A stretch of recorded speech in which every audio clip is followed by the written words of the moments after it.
Hello Cybernails!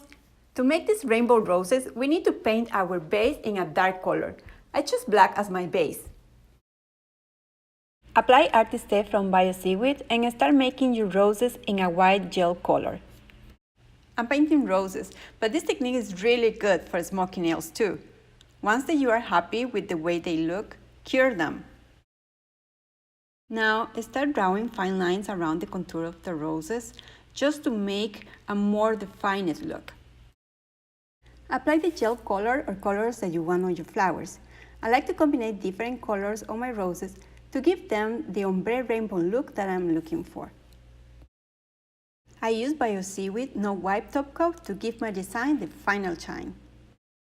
I hope you enjoyed this video. If you did, thumbs up and don't forget to subscribe.